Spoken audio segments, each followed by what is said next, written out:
redire notre joie avec ma joie et celle de Muriel. Je ne te trahis pas. Non.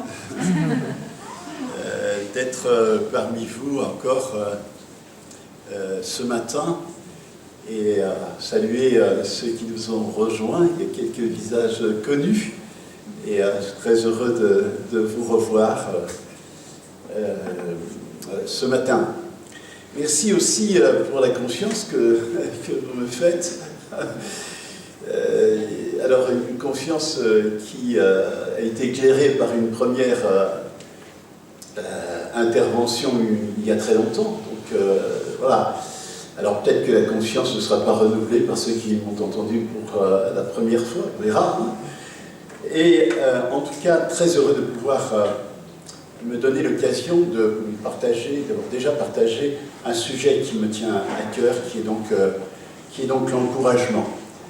Alors, je ne vais pas redire tout ce que j'ai dit hier, tout ce que nous avons partagé hier, mais je pense un élément que j'aimerais juste rappeler, qui me paraît vraiment essentiel dans notre vie communautaire, c'est que nous ne pouvons jamais nous dédouaner de la responsabilité que nous avons à l'égard de nos frères et sœurs. Jamais. Et nous sommes responsables les uns des autres, puisque nous avons été placés dans une famille, nous avons été placés en relation les uns avec les autres, et puis nous sommes frères et sœurs. Donc, il y a là un lien que Dieu a voulu, puisque nous sommes frères et sœurs d'un même Père, ce Père qui s'est révélé au travers de son Fils Jésus-Christ. Donc, nous avons une responsabilité les uns à l'égard des autres, et une responsabilité non pas de garde-chiourme, comme Caïn l'avait peut-être compris ou vécu avec son frère Abel, mais véritablement de veilleurs, de ceux qui soutiennent, de ceux qui accompagnent, de ceux qui consolent, de ceux qui encouragent par leur attitude, par leurs paroles.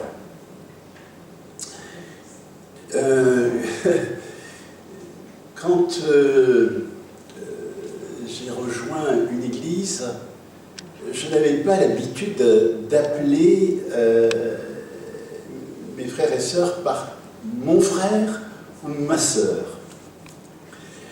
Et puis comme il y avait peut-être dans l'église dans laquelle j'étais un manque justement de lien sur la base de la foi, je me suis forcé, et avec un bonheur, vous voyez, quand on peut se forcer et trouver un bonheur aussi dans l'application d'une discipline, à appeler certains mon frère ou ma sœur. Et j'indiquais par là en fait un lien fort, on rappelait un lien fort qui est là, présent, et qui nourrit justement la vie de l'Église. Et pour moi, c'était extrêmement important. Et certains, je suis un méditerranéen, moi pendant le confinement, c'est pas trop le masque qui m'a gêné, c'est surtout de pouvoir enlacer les personnes dans mes bras et leur dire mon affection. Ça, c'était comme si j'étais amputé, vous voyez, des deux bras. Je dois faire attention, voilà. Et d'accompagner cette parole d'un geste d'affection. Ça va avec les Africains, ça va avec les Nord-Africains, c'est moins évident avec les Bernois.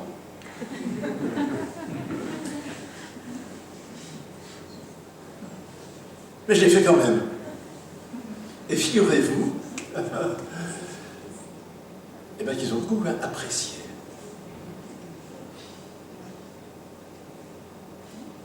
Quand je suis parti, on m'a appelé le pasteur au l'ombre. Volonté. Voilà, ça c'est juste pour vous dire que cette appellation frères et sœurs, je ne sais pas si vous l'utilisez beaucoup, mais ne doit pas simplement être une formule, elle doit se traduire dans la réalité de notre vie communautaire. Par les moyens qui sont les nôtres, en fonction de notre sensibilité, en fonction de ce que nous sommes. Il ne s'agit pas de faire quelque chose qui ne nous correspond pas, mais de traduire l'exhortation biblique de la communion fraternelle et de la responsabilité que nous nous devons les uns les autres avec ce que nous sommes. Quelqu'un me disait, quand je l'incitais justement à encourager, plutôt et toujours dans la tonalité du reproche ou de la critique, il me disait, mais je suis comme ça. Ok, t'es comme ça. Mais c'est pas comme ça que le Seigneur te veut. Et si le Seigneur nous accepte tels que nous sommes, c'est pas pour rester tels que nous sommes, ou bien je n'y comprends plus rien. C'est pour nous amener plus loin, pour nous faire entrer dans son plan, pour nous faire entrer sur ce chemin de la transfiguration, jusqu'à ce que cette image de Christ devienne quelque chose d'évident, de manifeste en nous. N'est-ce pas? Tellement important.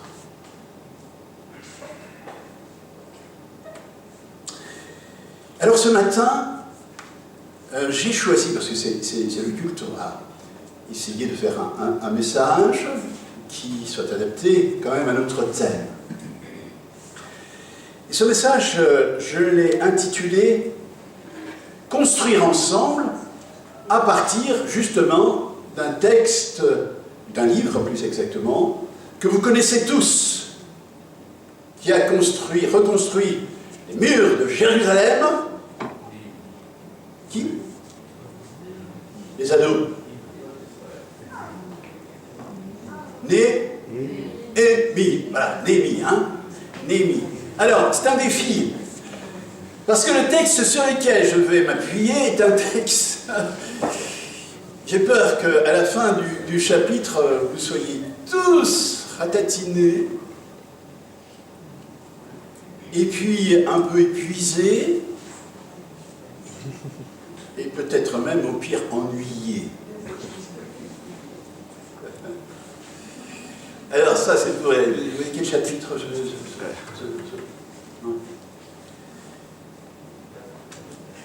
Chapitre 3 de Néhémie. Chapitre 3 de Néhémie.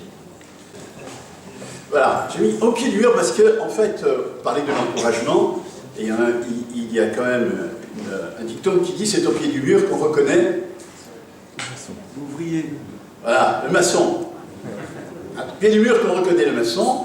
Pour moi, c'est au pied du mur qu'on va reconnaître ceux qui encouragent. Voilà. Alors, je disais que le texte que je vais lire de Néhémie, je vais faire allusion à d'autres passages du livre de Néhémie, mais le texte le plus compliqué à lire, c'est le chapitre 3. Néhémie.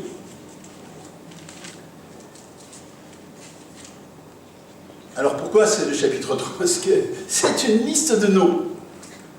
Et je me souviens d'une prédication de Thierry sur, je crois, une généalogie. Et il avait sorti d'une généalogie des éléments qui étaient vraiment tout à fait pertinents et qui seraient, auraient passé inaperçus si il ne nous avait pas conduit dans cette méditation de la des généalogies. Enfin, le spécialiste de généalogie, c'est Matthieu, je ne me souviens plus son nom, ce professeur de théologie. Alors, prêts? Vous avez accroché vos ceintures? C'est bon? Très bien. Vous n'allez pas le voir, il faut lire. Parce que là, redire tous les noms, ça aurait été difficile. C'est l'organisation donc de la construction du mur. Eliashib, le grand prêtre, se mit au travail avec ses collègues les prêtres, et ils se chargèrent de la construction de la porte des brebis. Ils la consacrèrent et en posèrent les battements, puis ils continuèrent à réparer la muraille qu'ils consacrèrent jusqu'à la tour de Méa, puis jusqu'à la tour de Hananen. À côté d'eux travaillaient les habitants de Jéricho. À leur suite, c'étaient ceux de Zakour, fils d'Emri, qui bâtissaient. Les descendants de Sénar reconstruisirent la porte des poissons. Ils en firent la charpente et en posèrent les bâtons, les verrous et les barres. À côté d'eux, Mérémoth, fils d'Uri, petit-fils d'Akot, travaillait. À sa suite, c'était Meshulam, fils de Bérika, fils de Méchézabel, et plus loin Tsadok, fils de Baana. Venant ensuite les habitants de Tekoa, mais leurs notables refusèrent de travailler sous les ordres des maîtres d'œuvre. Yoyada, fils de Pachéa, et Meshulam, fils de Bessédia, réparèrent la vieille porte. Ils en firent la charpente et posèrent les battants, les verrous et les barres.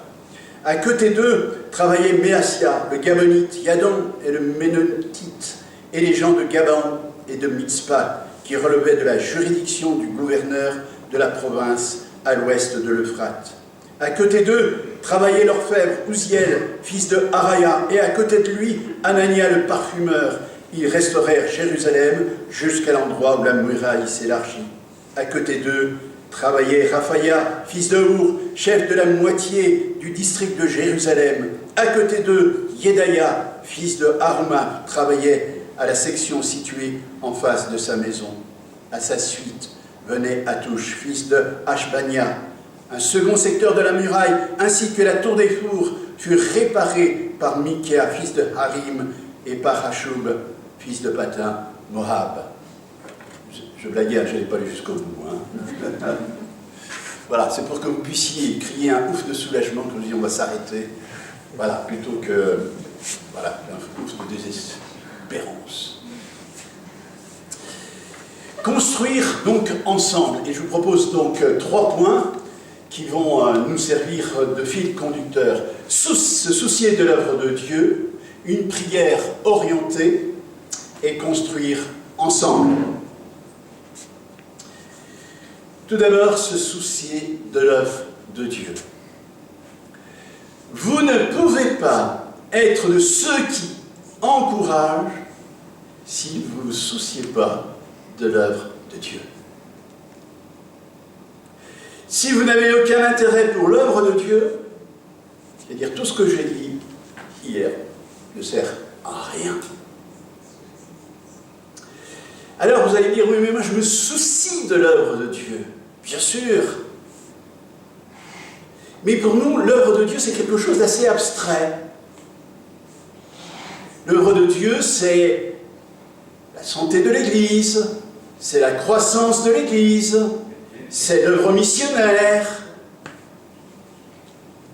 en Afrique, en Asie et ailleurs. Mais l'œuvre de Dieu a des visages. L'œuvre de Dieu, c'est mon frère et ma sœur qui est assis à côté de moi. Et vous pouvez prendre quelques secondes pour regarder ceux qui sont assis à côté de vous et vous dire, là, il y a l'œuvre de Dieu.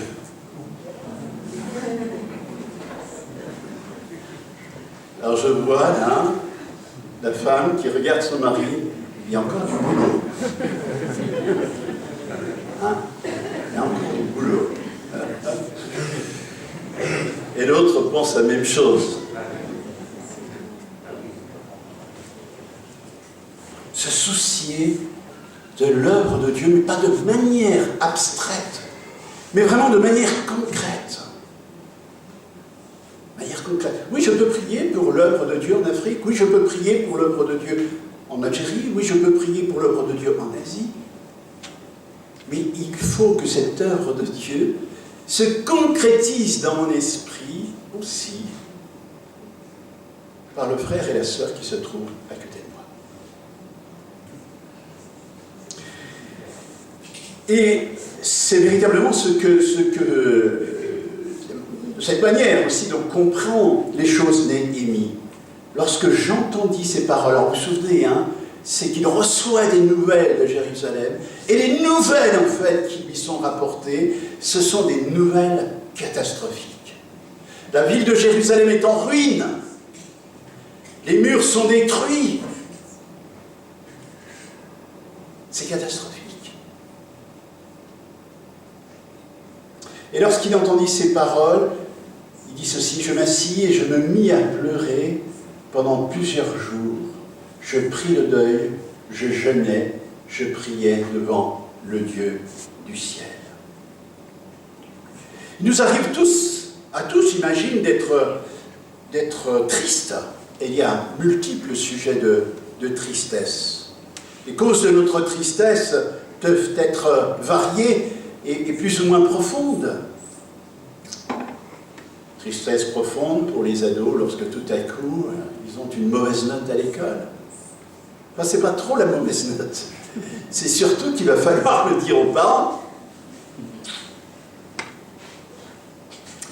Une tension avec nos parents, dispute parce que tout à coup, ils n'ont pas voulu que... J'utilise pendant 6 heures mon smartphone. Ils n'y comprennent rien, ces parents.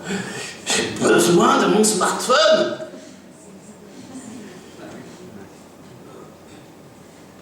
Tristesse différente aussi parce que tension avec notre conjoint. Et des fois des tensions considérables. Nous avons connu un divorce, perdu un proche. Et ces tristesses sont légitimes, elles nous accablent. Elles nous enferment parfois dans un noir absolu. Il arrive que nous n'ayons plus le goût à la vie. Néhémie a peut-être connu bien des sujets de tristesse. Mais la raison de sa tristesse dans ce passage, ce qui l'accable, au point de frôler la dépression, c'est l'état dans lequel se trouve la ville de Jérusalem. La ville que Dieu s'est choisie pour y établir son temple.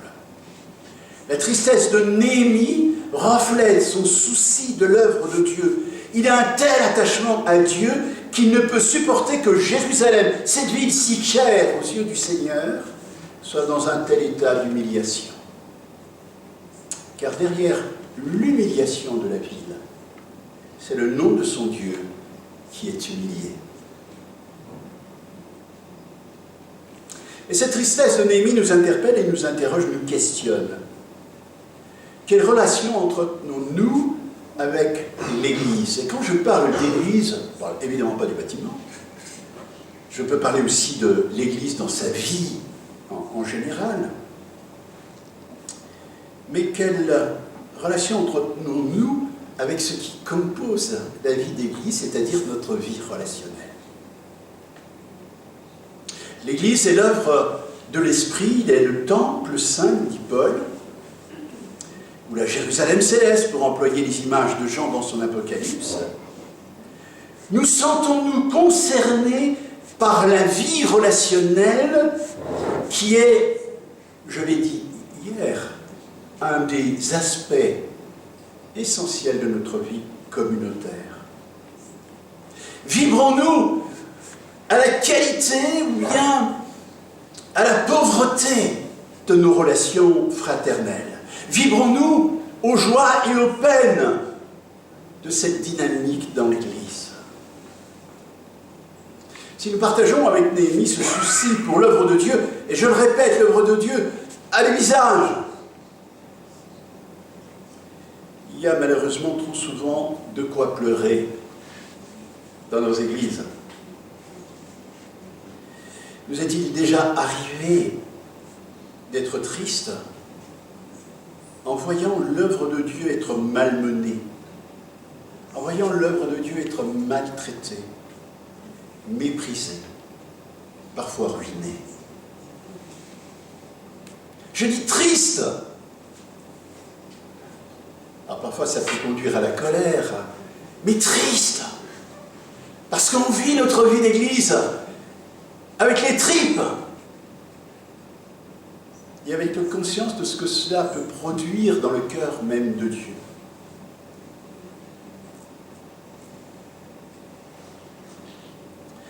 Combien de fois les dérives de l'Église n'ont-elles pas semé le trouble dans son témoignage auprès des non-croyants? Parce que notre vie relationnelle n'était pas de qualité.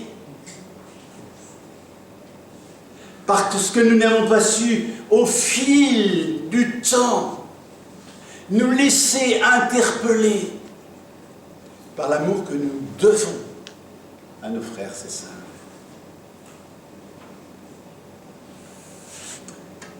L'amour de Néhémie pour Dieu est tel qu'il pleure face à l'état déplorable dans lequel se trouve la ville de son Dieu.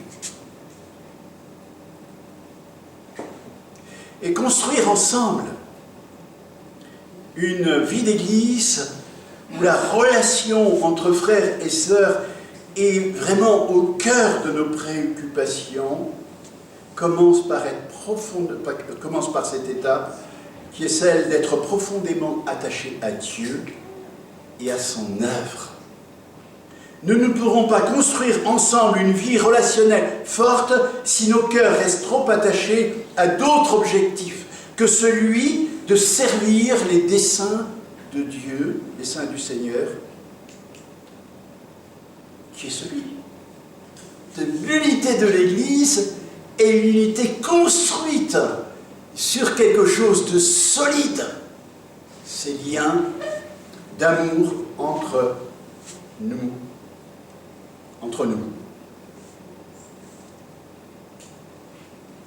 L'œuvre de Dieu a des visages, des hommes et des femmes qui lui appartiennent.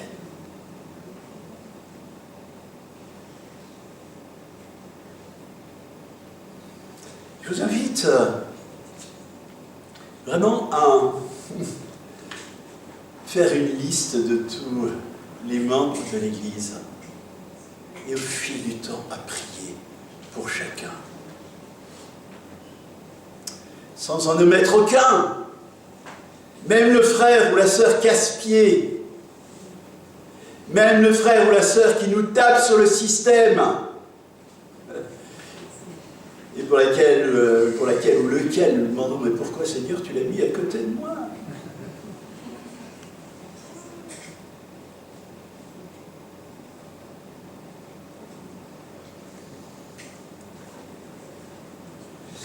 Examinons quelques instants cette prière qui nous dit beaucoup de choses sur l'attitude de Néhémie et sur son approche de l'œuvre de Dieu. Néhémie se place devant le Seigneur. Mais Néhémie n'en reste pas aux lamentations dans sa détresse. Et Néhémie prie, et il prie le Seigneur. Et sa prière mérite justement que l'on s'y arrête. Et je noterai tout d'abord que c'est une prière pleine d'humilité et une prière solidaire. Lorsque nous sommes moralement abattus par la situation parfois désastreuse de l'œuvre de Dieu, une relation fraternelle qui ne fonctionne pas, notre réflexe pourrait être de mettre une distance entre nous et ceux que nous tenons responsables de ce désastre.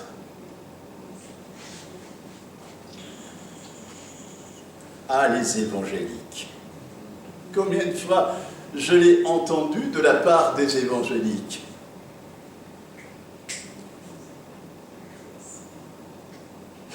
Ah, tu sais, l'Église va pas bien. Ça, c'est le témoignage de quelqu'un qui appartient à cette Église. C'est intéressant de voir la prière de Néhémie. Notre réflexe, donc, est de mettre une distance froide entre nous et ceux que nous tenons responsables de ce désastre. Certains vont même plus loin. Ils ne veulent plus remettre les pieds dans une église. On ne s'engage plus. On se tient loin, parfois très loin de l'église. L'église m'a déçu. Mais combien de fois je l'ai entendu?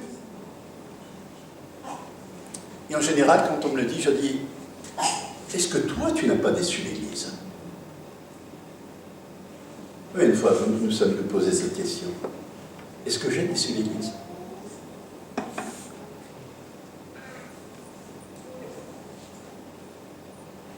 Néhémie nous indique un autre chemin. Versets 6 et 7 du chapitre 1. Dans sa prière, alors qu'il faut rappeler lui-même, est né en exil, donc il n'est en aucun cas compromis dans cette situation désastreuse de la ville de Jérusalem. Et pourtant, il ne se dédouane pas pour autant devant Dieu en se considérant supérieur à ceux qui, parmi la génération précédente, avaient été infidèles. Que dit-il? Verset 6. Car ils ont péché, car nous avons péché contre toi. Ils sont coupables? Non, nous sommes coupables. Néhémie, contrairement à ce que nous faisons bien souvent, ne prend aucune distance par rapport à son peuple et par rapport à la situation dans laquelle se trouve ce peuple. Dans sa prière, il indique vraiment sa solidarité. Il ne se dédouane pas pour autant devant Dieu en se considérant comme supérieur à ceux qui, parmi sa génération précédente, avaient été infidèles. Et ça nous rappelle quelque chose, que celui qui n'a jamais péché lui jette la première pierre. Vous vous souvenez hier, dès que nous oublions que l'autre est notre frère, nous oublions que nous sommes faits de la même pâte que lui. Nous ne pouvons pas construire ensemble des relations de qualité si nous ne sommes pas prêts à reconnaître que nous sommes faits de la même pâte que les autres et donc solidaires dans notre malheureuse incapacité à toujours restreindre les élans du vieil homme qui remontent à la surface. Avoir conscience de cette réalité nous aide.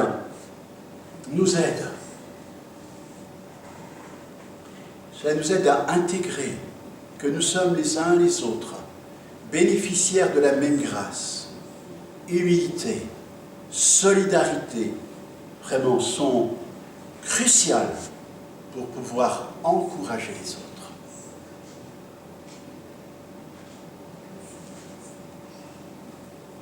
Une prière fondée sur la parole de Dieu. L'initiative de Néhémie repose non pas sur cette initiative de vouloir reconstruire le mur, ne repose non pas sur une lubie ou une ambition personnelle, mais sur le projet de Dieu pour son peuple. Et c'est ce qu'il rappelle également dans sa prière, versets 8 et 9. Le retour du peuple dans son pays était une promesse de Dieu. La reconstruction du temple et de Jérusalem faisait partie de ce que les prophètes avaient annoncé de la part de Dieu. Et c'est sur ces promesses que Néhémie fonde son action. Rappel de ce qui a été dit hier. Et il interpelle Dieu sur la base de ces promesses. Souviens-toi cependant, je te prie, de ces paroles que tu as ordonnées à ton serviteur Moïse de prononcer. Chapitre 1, versets 8 à 10.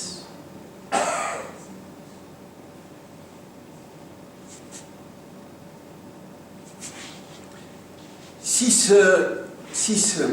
ce que poursuivent nos efforts n'est que le projet d'un homme, notre travail en commun ne durera pas longtemps. Probablement pas beaucoup plus longtemps que le temps de celui qui a initié le projet. Notre démarche doit reposer sur la parole de Dieu. Sur quel fondement reposent nos projets? Pour notre église de Colmar, pour notre église de Thonon? Sur nos idées personnelles? Sur nos ambitions? Une vision que nous avons à cœur? Le projet de Néhémie repose sur la parole de Dieu, le Dieu des promesses, qui est capable d'accomplir ce qu'il a promis. C'est autour des promesses de Dieu que Néhémie pourra rassembler ce peuple. Et c'est autour, justement, de la parole de Dieu que nous pouvons relever, que nous pouvons encourager, que nous pouvons appeler à poursuivre vraiment le chemin pour certains. Et c'est une prière confiante, parce qu'elle repose sur le Dieu de la promesse. Une prière confiante, parce qu'elle repose sur la base de la promesse. Dans le ministère pastoral, il nous est souvent confié la responsabilité d'accompagner les mourants. Et vous savez, face à la mort, les personnes qui vivent ces moments sont à nu. Il n'y a plus de masque. Et les questions théologiques qui, dans un autre contexte, sont, j'allais dire, posées de manière très, très théorique, juste pour satisfaire une curiosité, deviennent dans ces moments-là des questions extrêmement concrètes. Et ils nous sont posés à nous qui sommes leur vis-à-vis, et quelquefois souvent leur dernier interlocuteur. Lorsque j'accompagne les chrétiens au seuil de la mort, je vais les encourager, mais avec quoi?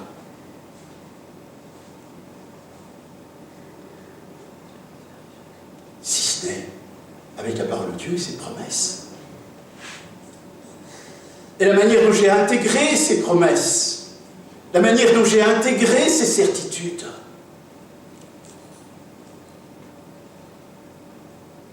Et nous sommes parfois dans cette situation, en quelque sorte,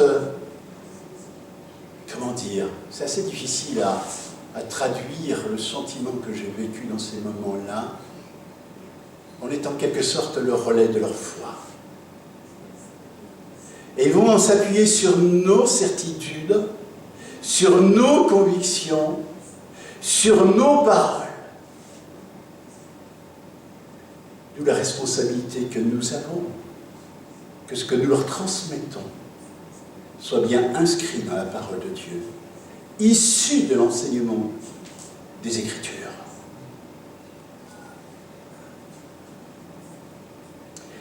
Cette situation, dans des cas extrêmes, je crois, se retrouve dans d'autres situations moins, comment dire, moins difficiles, moins sombres. Mais ma crédibilité passe par là. Je ne peux être qu'en fait que le porte-voix de la parole de Dieu. Que celui qui oriente vers la vérité. Vers la vérité. Et ma prière ne sera remplie de confiance, ne sera confiante que si elle est enracinée dans l'enseignement des Écritures. Veuille, dit Néhémie, versets 1-11, pardon. Veuille prêter attention à la prière de ton serviteur et à celle de tes autres serviteurs qui aiment te vénérer. Néhémie sait qu'il n'est pas le seul à prier pour l'œuvre de Dieu. Il a conscience de faire partie d'une chaîne de croyants qui prient ou ont prié pour la reconstruction du temple. Il se confie en celui qui les entendra. Et Dieu va entendre la prière de Néhémie.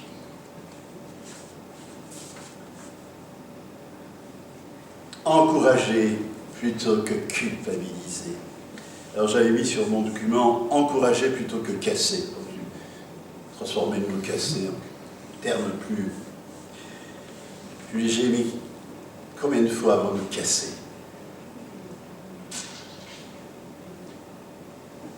La suite du récit de Néhémie nous montre aussi que construire ensemble nécessite de pouvoir ouvrir les yeux sur l'action de Dieu pour en tirer des encouragements. Lorsqu'il arrive à Jérusalem, Néhémie aurait eu bien des raisons d'en vouloir à tous ceux qui avaient laissé les murailles dans un état d'abandon. Il aurait pu leur reprocher leur manque de foi, leur peu d'attachement à Dieu, leur préférence pour leur confort personnel, reprocher leur paresse.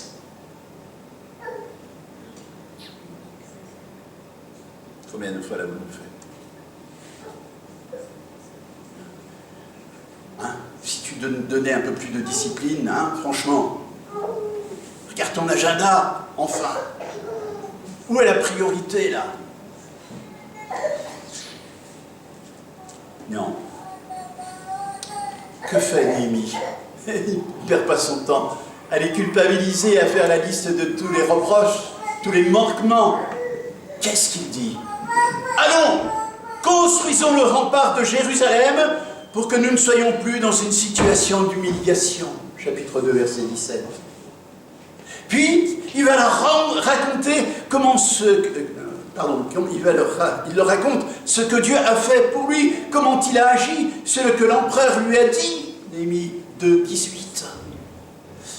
Néhémie est dans un élan positif, alors qu'il était dans une déprime pas possible, juste avant. Il a eu le temps certainement de réfléchir, de penser. Je suis toujours impressionné, c'est juste une parenthèse, par le fait que lorsque Dieu nous demande d'aller trouver notre frère, il nous place en chemin, va trouver. Et je trouve que ce temps de cheminement est un temps intéressant parce que alors ça dépend pour qu'on l'utilise, on peut l'utiliser pour nourrir sa haine, pour faire la liste de reproches comme on fait une liste de commissions, ou bien on peut remettre en perspective les choses et retracer l'image de ce frère, l'image de cette sœur, contempler l'œuvre de Dieu dans sa vie, peut-être qui a été abîmée par quelque chose. Mais tout à coup, voyez, on réfléchit, j'allais dire, positivement, de manière à vraiment encourager. Et moi, je suis frappé par Néhémie. Allez, construisons le rempart de Jérusalem pour que nous ne soyons plus dans une situation d'humiliation, d'autant plus que juste avant, qu'est-ce que fait Néhémie, qu'est-ce que fait Néhémie? Il fait le tour, en fait, de la ville pour voir le désastre. Il en avait entendu parler, là, il a le désastre sous les yeux. Normalement, en général, quand on voit les choses de manière concrète, on voit la réalité des choses, on est encore plus abattu, parce qu'elles sont souvent pires que nous, qu'on l'avait imaginé. Néhémie, lui, est dans une perspective d'encouragement. Allons, construisons le rempart de Jérusalem pour que nous ne soyons plus dans une situation d'humiliation. Et nous pourrions traduire cela dans l'encouragement pour nos frères et sœurs qui sont parfois dans un état de délabrement tout équivalent à la muraille de Jérusalem. Allez, ok, tu t'es planté. Mais ce n'est pas le dernier mot pour toi. Le Seigneur a une autre histoire à écrire avec toi. Il l'a fait pour moi. Il peut le faire pour toi. Il y a une autre histoire. C'est tellement plus encourageant que d'enfermer la personne dans cet acte manqué, dans cette erreur de trajectoire. Il y a une possibilité pour toi encore. Vous connaissez ce chant, tu peux recommencer à zéro. Ah, on ne recommence jamais vraiment à zéro. Parce qu'il est là, on ne peut pas l'effacer. Mais c'est tout comme. C'est tout comme. Tu peux repartir à zéro. Imaginez un instant qu'on écrive la biographie du brigand à la croix, juste avant ces paroles.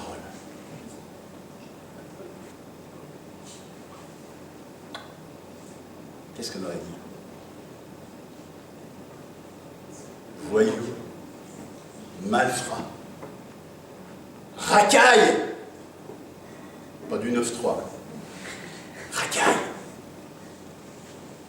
Et c'est peut-être comme ça qu'on l'a vu et que la biographie des hommes l'aurait écrite. Jésus avait d'autres pages à écrire. Parce qu'il y a eu un dialogue entre Jésus et le brigand. Et toute la biographie de ce brigand en a été modifiée, transformée.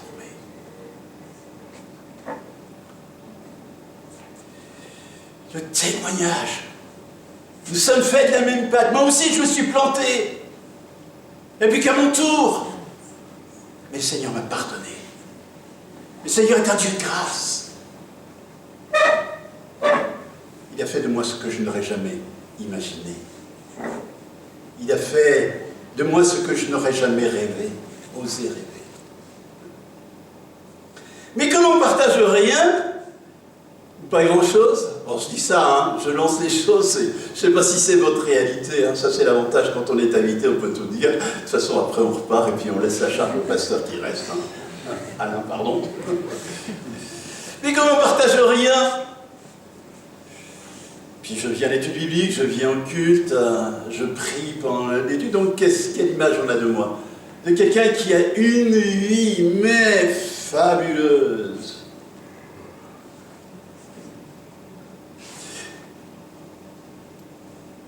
Une vie régulière. Mais vous savez ce que c'est qu'une ligne régulière dans un hôpital?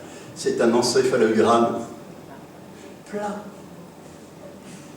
Et quand on a un encéphalogramme plat, c'est qu'on est mort. Les hauts et les bas font partie de la vie.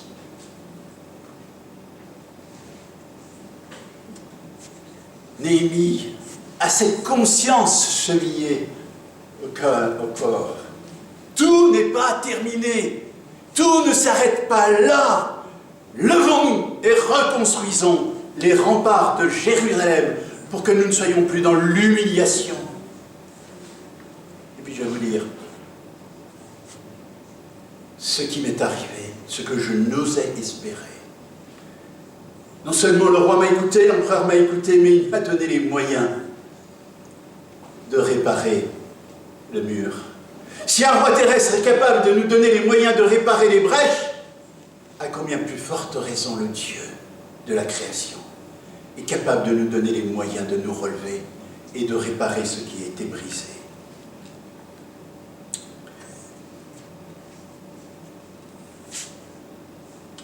Se lever et travailler ensemble. Mais à un moment donné, il faut que celui qui est découragé accepte de se lever. Des fois, c'est pas facile, hein. Mais s'il ne veut pas se lever, ça va être compliqué. Ah, ça ne veut pas dire qu'il ne faut pas l'abandonner, qu'il faut l'abandonner, pardon. Au contraire, persévérer, persévérer. Et j'imagine toute l'énergie que Néhémie a déployée pour réunir autour de lui toute une troupe pour pouvoir, en fait, reconstruire les brèches, se lever et travailler ensemble. Et le peuple obéit, se lève comme un seul homme. Et voilà le peuple de Dieu au pied du mur. La tâche est immense. La muraille a une longueur approximative de 4 km 500. Et les murs peuvent monter jusqu'à 20 mètres selon les endroits. Il faut travailler ensemble. Mais pour travailler ensemble, il faut accepter que chacun, en fait, se situe à des endroits différents. Chacun se situe à des endroits différents. Accepter ces endroits différents. Et j'aime bien, moi, ces endroits différents. Alors, il y a d'abord la porte des brebis. Chapitre 3, verset 31, ceux qui travaillent à la porte des brebis. Et ils sont là, alors, il semblerait que cette porte des brebis soit le lieu où passait justement ce bétail qui était destiné justement au sacrifice. Alors c'est un endroit qui pouvait certainement être considéré comme un endroit, comment dire, honorable, important. Il s'est passé de troupeaux pour les sacrifices. Et puis il y avait la porte des fours, chapitre 3, verset 11. On peut imaginer qu'on y faisait cuire le pain, le croissant, etc. C'est sympa de travailler dans cet endroit. Vous sentez le pain frais, les croissants, l'odeur. Voilà, un autre endroit. Et puis il y avait un autre endroit, c'était la porte du fumier.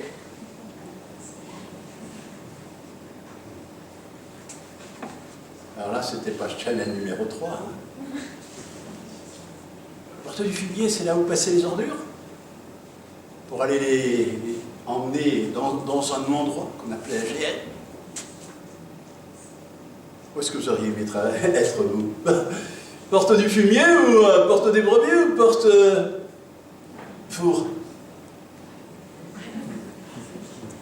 S'il n'y avait personne aux portes du fumier, je pense que toutes les portes auraient été, toute la ville aurait été dans un état pitoyable.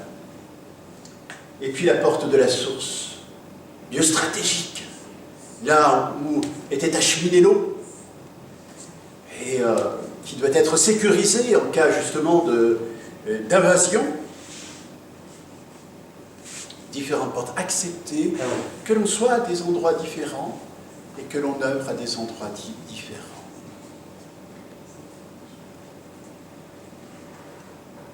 Et un des... Alors j'aurais peut-être dû vous poser la question pour que vous restiez éveillés, mais ceux qui ont eu un regard rapide vont trouver la réponse facilement. Un des mots qui revient tout le temps dans le texte, la portion du texte que j'ai lu, un mot qui revient. Travailler. Pardon ? Travailler. À côté, voilà, travailler aussi sans doute, et celui que je voulais mettre en avant, c'est à côté. Il travaillait côte à côte. Et j'aime cette expression, côte à côte.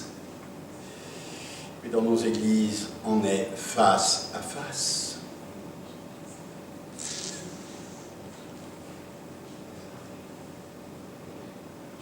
Rivaux. Combien de fois, plutôt que d'être face à face, tous se mis côte à côte, qui symbolise justement cette solidarité. Je suis à tes côtés. Je prie pour toi. Je comprends ce que tu vis. Peut-être pas tout dans le détail, mais je ressens un peu de ta souffrance.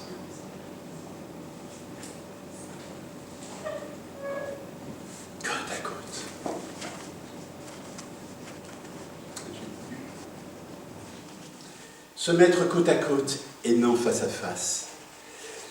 C'est vraiment tellement essentiel dans nos échanges lorsque nous ne sommes pas d'accord. Pourquoi est-ce que nous nous sentons toujours agressés dans nos différences?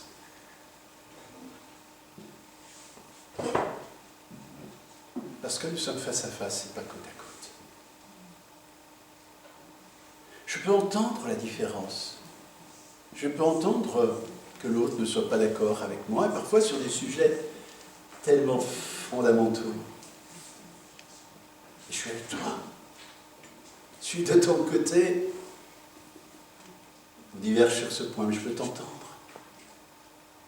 Mais je ne suis pas ton rival. Je suis ton frère. Je suis ta sœur. Voyez l'importance de garder cela à l'esprit, non pas de manière théorique, mais avec tout ce que ces mots contiennent comme richesse, comme lien.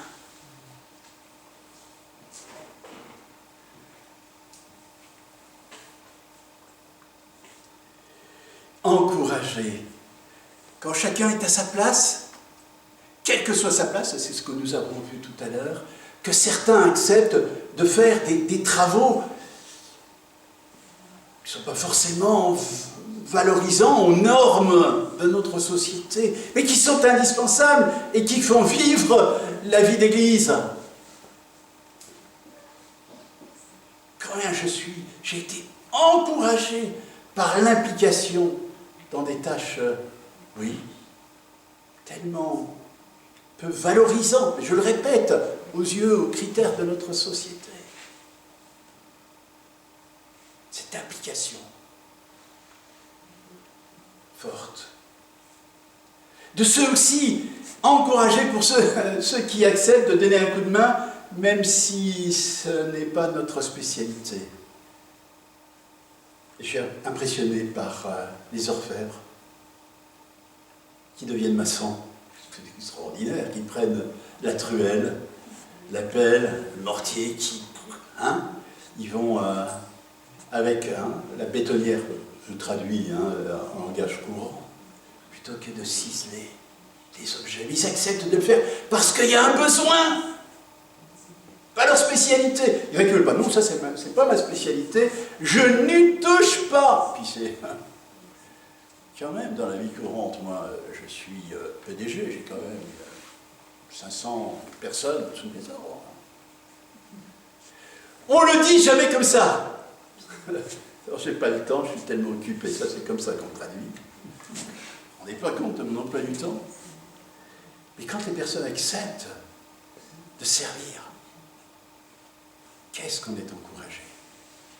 Et on a envie vraiment de s'engager dans cet état d'esprit.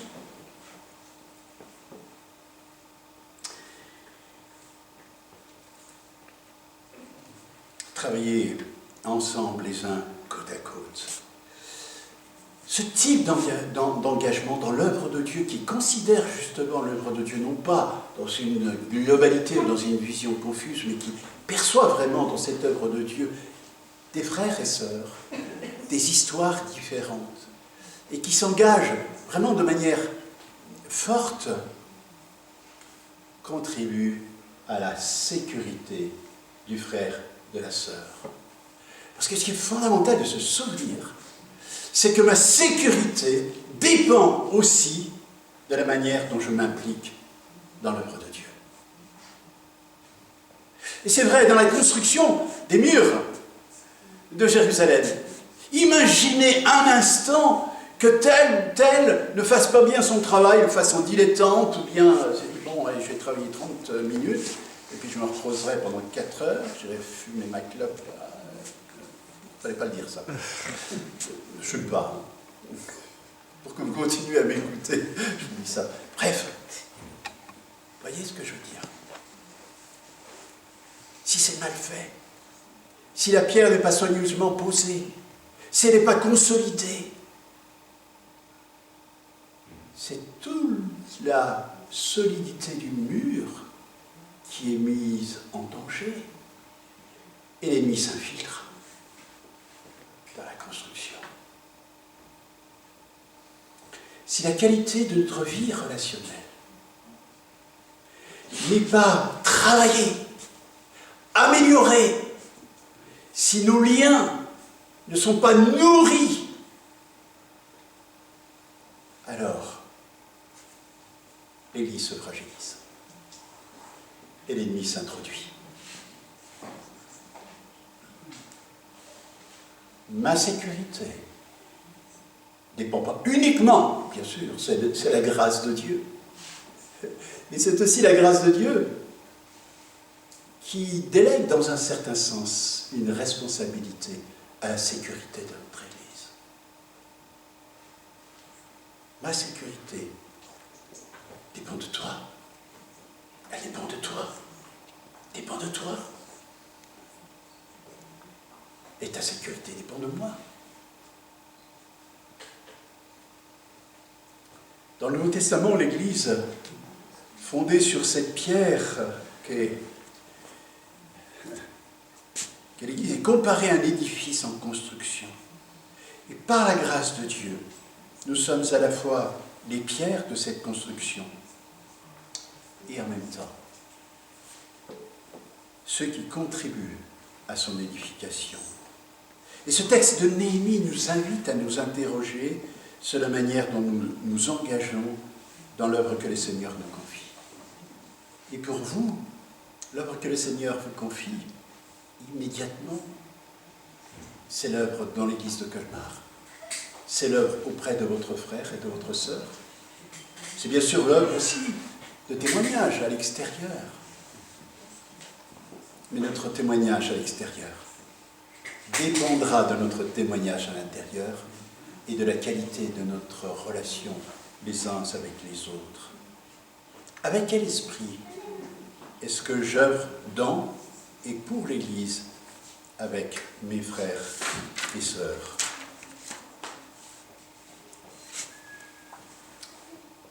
Et puis, pour terminer, à méditer. Quelle place l'œuvre d'encouragement a-t-elle dans ma vie relationnelle? Quelle est sa place? Et puis, si nous y avons trouvé, si nous lui avons donné une place importante, comment nous engageons-nous dans l'œuvre de Dieu et particulièrement dans l'œuvre d'édification mutuelle.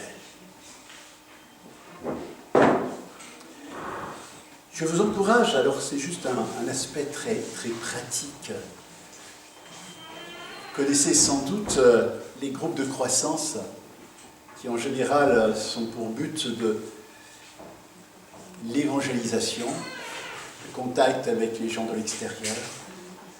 Moi, je vous invite à réfléchir sur la manière dont vous pourriez créer des groupes de croissance, mais à l'intérieur de l'Église. Avec non pas 10, 15 personnes, mais avec un frère, une sœur, du même sexe, qui a besoin d'être encouragé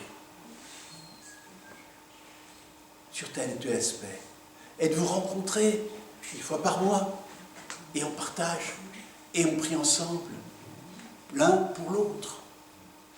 On voit les aspects de notre vie chrétienne qui méritent d'être consolidés, les difficultés que nous rencontrons. Et on fait ça, quelqu'un a dit, le contexte est important, on fait ça autour d'un café.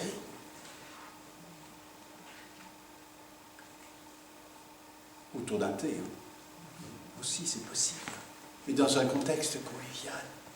Ça veut dire que l'on est attentif, ça sous-entend qu'on est attentif aux besoins des autres et aux fragilités des uns et des autres. Et peut-être que moi je me crois très fort et puis que tout à coup un frère vient me trouver et me dit peut-être que tu aurais besoin de peu, je ne sais pas, de prier davantage. En tout cas moi j'ai besoin, tu veux venir avec moi? Et on va prier ensemble. Nous encourager les uns et les autres. Partager, nous rencontrer sur le terrain de la foi. Avec quel esprit est-ce que je m'engage dans et pour l'Église avec mes frères et sœurs? Dans un esprit de supériorité? Dans un désir de diviser? Ou dans un esprit tout simplement fraternel? D'amour? De compassion? D'aide mutuelle? Et surtout, de vis-à-vis, tout simplement, avec le frère et la sœur. Ah, j'avais un texte. Alors, ça. Vous voyez, les vieux avec la technique. Je voulais vous lire un texte qui se situe dans Ésaïe 58 pour terminer.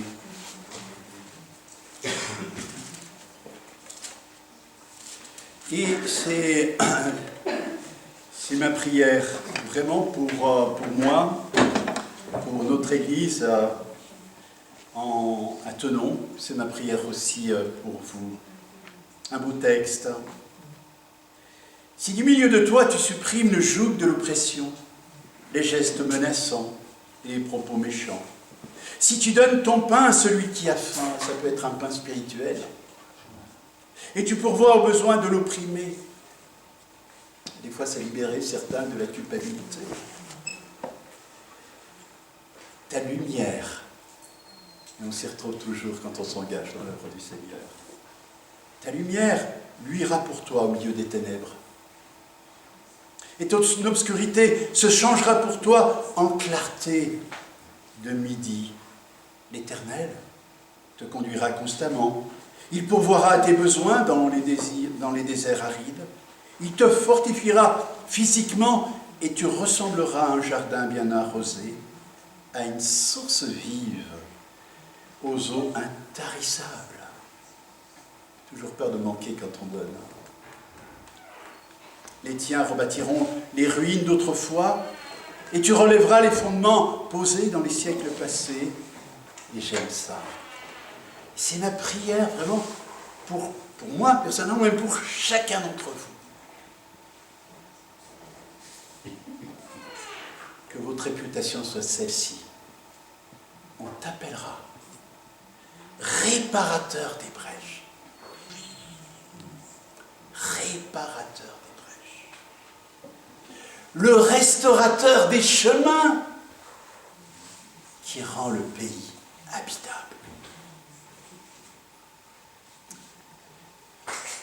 Plus je vieillis, plus je me sens étranger à ce monde.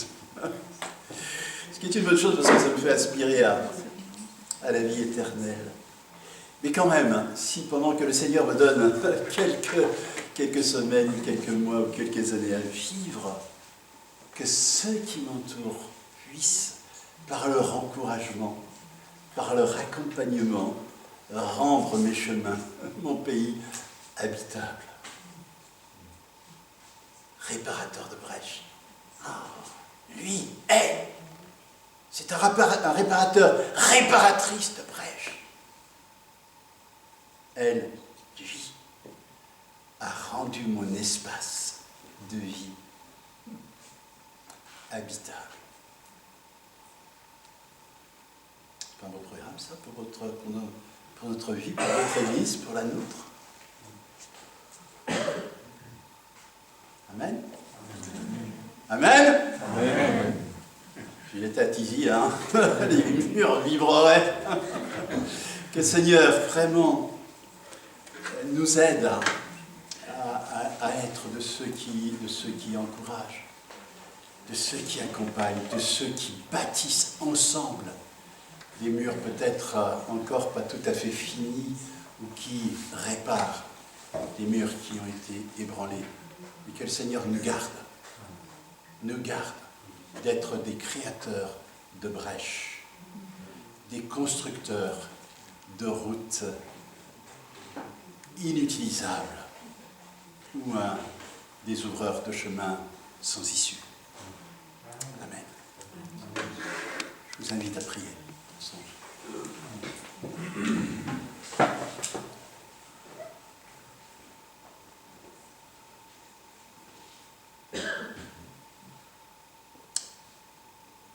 Notre Dieu, notre Père, tu sais tout de nous, tu nous connais parfaitement. Tu connais, Seigneur, nos fragilités, nos difficultés à être concentrés sur ce qui, à tes yeux, est essentiel. L'unité de ton Église, la croissance spirituelle de nos frères et sœurs, la restauration de ceux qui ont été abîmés par la vie. Ma prière ce matin, pour moi et pour mes frères, c'est que nous soyons les uns pour les autres de véritables frères et sœurs, avec ce que tout cela implique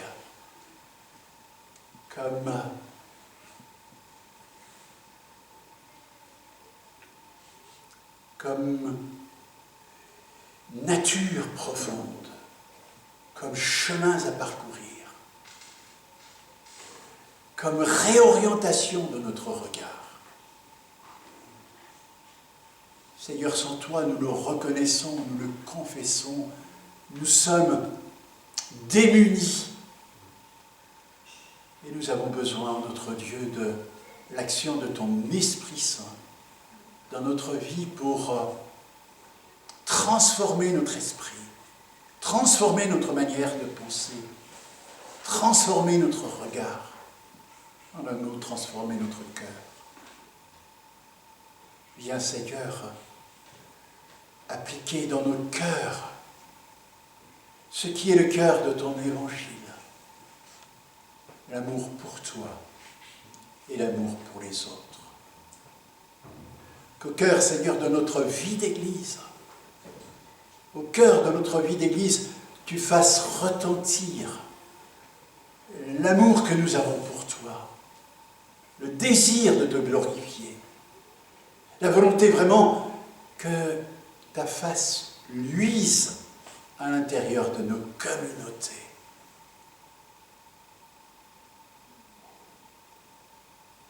Que par la vie, la qualité de la vie de notre Église, de nos Églises, que par la qualité de nos relations fraternelles, ta lumière luise jusqu'à l'extérieur de nos murs et soit un témoignage puissant, de ton amour pour les hommes et de ton désir de les voir entrer dans ta maison. et de pouvoir percevoir l'immensité de ton amour à leur égard. C'est ce que nous te demandons en ton nom. Amen.